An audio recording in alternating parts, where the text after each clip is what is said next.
In this video, we will follow a chronological order to dispel the controversies surrounding the post-slavery era. We'll explore the development of laborers' diets and examine the profound impact they have had on American cuisine as a whole.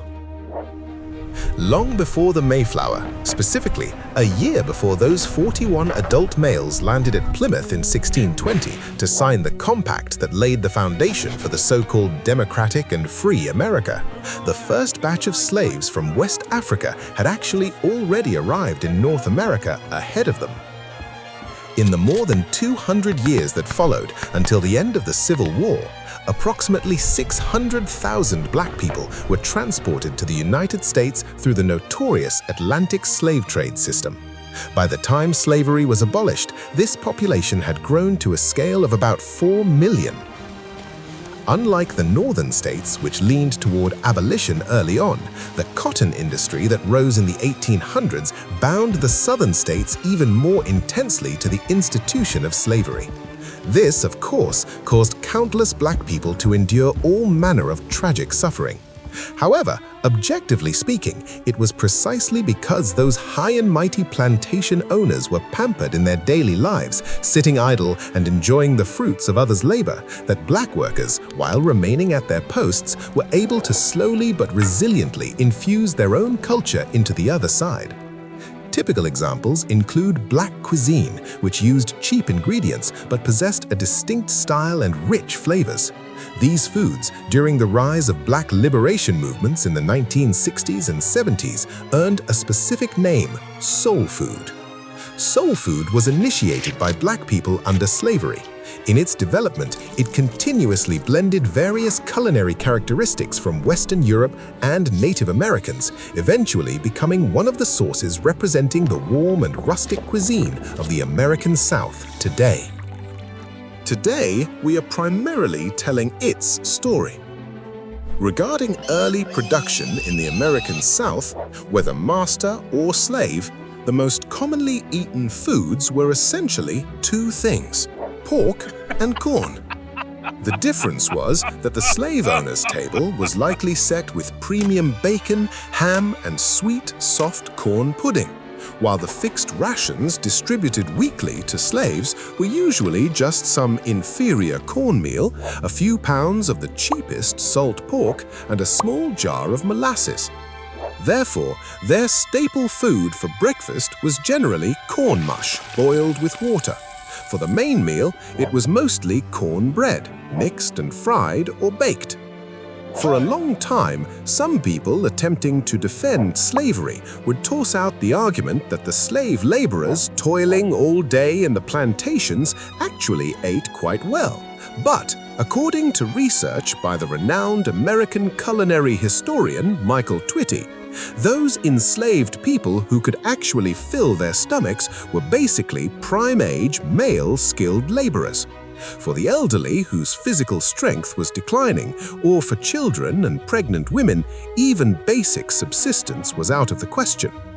In short, in most plantations, the food a black slave received was entirely determined by the value they created. Therefore, it was a common survival practice among black women at the time to braid a portion of food, specifically seeds, into their hair to hide it for times of need. Of course, to ensure the health and work motivation of the slave laborers, slave owners would usually grant them a limited degree of freedom, allowing them to proactively seek some extra dietary supplements. The main methods included allowing black laborers to garden, raise livestock, hunt, gather, and utilize food scraps. The crops that the black brothers chose to grow were mostly black-eyed peas, okra, rice, and other varieties they frequently ate in their West African homelands. These crops thus became the raw materials for the earliest and most classic batch of soul food. The most famous among them is undoubtedly gumbo, or okra soup. Africa is the origin of okra, and the word itself comes from the Bantu language of Africa. If we trace the roots of this soup's cooking technique, it likely was invented around the 18th century by the Cajuns in Louisiana. Since their ancestors lived in French colonies, their diet carried a certain French style. In terms of specific preparation, the basic version of gumbo back then was essentially using okra as a thickener to make soup, adding a local powder ground from North American sassafras leaves. Then, if luck permitted, they would add some hunted rabbit, squirrel, or even alligator meat, or small shrimp, crabs, and shellfish gathered from the water. As for today's luxury version, it is much more particular. It starts with frying an oil-based roux. Later, not only are various side dishes and spices added, but it is also stewed with high-quality stock. The quality of the seafood added is far beyond what the small shrimp and shells of yesteryear could compare to. Other classic soul foods include hoppin' john, made by boiling rice with black-eyed peas. It is speculated that its source is the bean and rice dishes from Senegal, West Africa. Meanwhile, black slaves fleeing from the Haitian Revolution brought red beans and rice with Caribbean and French flavors to the American South. Black people transported from Spanish colonies brought jambalaya, which is similar to Spanish paella. These rice dishes, which look like gold and jade today, are of course packed with ingredients and extremely luxurious, having long lost their original appearance of their impoverished ancestors from 100 years ago. But there is one thing both have in common: their flavors are generally rich and heavy. After all, the people who first enjoyed them were heavy laborers sweating profusely every day. Although similarly developed based on the objective environment, compared to those plant-based dishes representing African roots, the status of meat in soul food is somewhat different.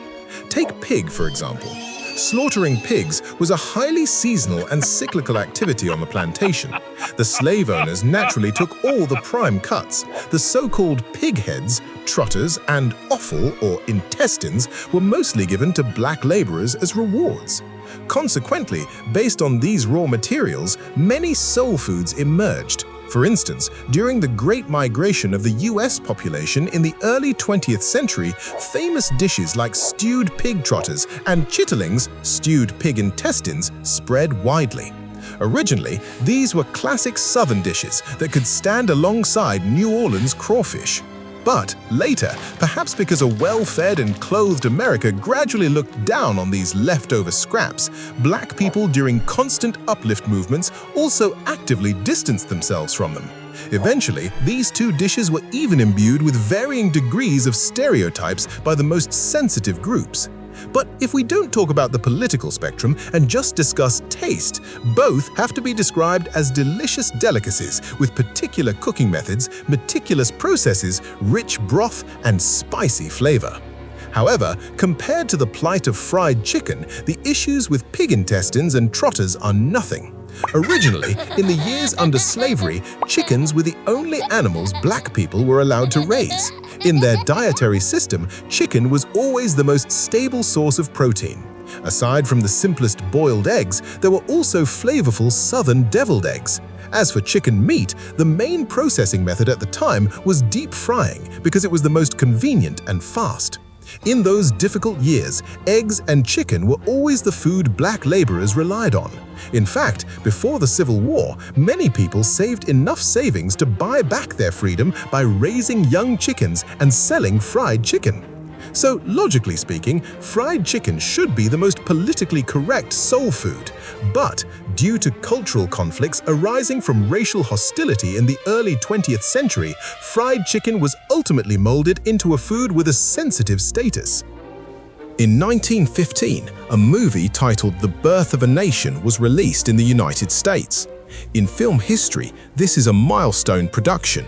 The film totals more than 3 hours with 12 chapters. Its narrative grandeur and exquisite cinematography are enough to go down in history. It was even the first movie screened at the White House. At the time, President Wilson watched this film with his entire family and a group of cabinet members. However, this movie was later called the most controversial film in American history. This is because the entire film's stance and tone are completely built on white supremacist values. Even the notorious Ku Klux Klan was depicted as a heroic force in the film. So, just imagine what kind of image the Black brothers would be deliberately designed to have in such a movie. One of the most malicious scenes in the film depicts them in the legislature being rude, noisy, and devouring fried chicken. Its sinister intention was as clear as day.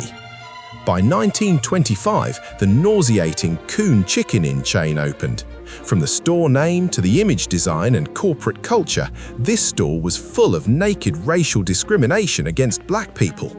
It's said that the special service provided by the store at the time was all Black waiters. White people dining here could recklessly mock, satirize, ridicule, and harass them. It was precisely under the schemes of these racists that fried chicken finally turned into a food with a subtle status, easily causing people from different cultures to step into a minefield. In 2013, Spanish golfer Sergio Garcia ended up losing face and being incredibly embarrassed just because he publicly invited Tiger Woods to eat fried chicken during the PGA Tour. Before the 18th century, when slavery was most rampant, the Black chefs recorded in history were mostly related to the status of the slave owners behind them. The earliest celebrity among them should be Hercules Posey, the personal chef of the first US president and major slave owner, George Washington. He cooked for George Washington for many years at Mount Vernon in Virginia and held a high status in the household, respectfully called Uncle Hercules. But even so, Posey escaped from the slave-holding state of Virginia to New York on the very day of Washington's 65th birthday. Later, because his identity as a fugitive slave was discovered, he was arrested and detained by the authorities again.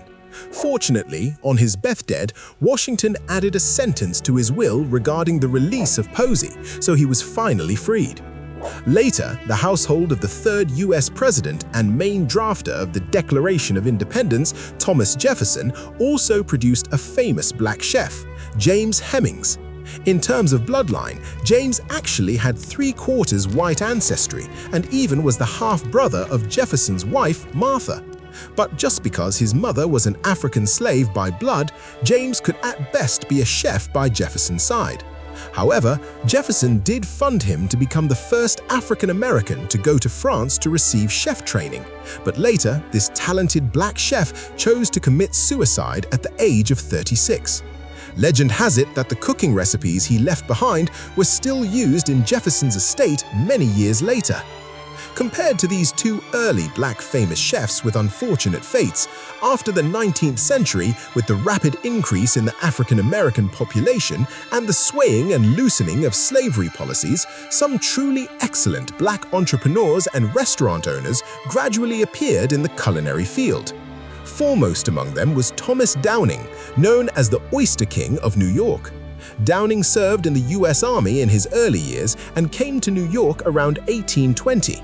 He started as a peddler walking the streets and alleys, and relying on his diligence and wisdom, he eventually grew to become one of the wealthiest figures in New York.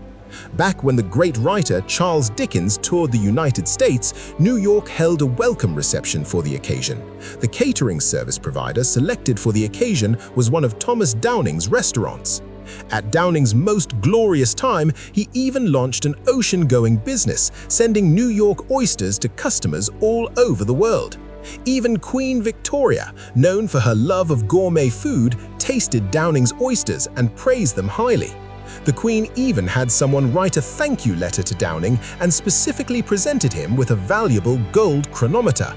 Regrettably, although Downing was so outstanding in the business world, restricted by the political environment of the time, he did not truly obtain U.S. citizenship in a legal sense until the Civil Rights Act was passed on April 9, 1866.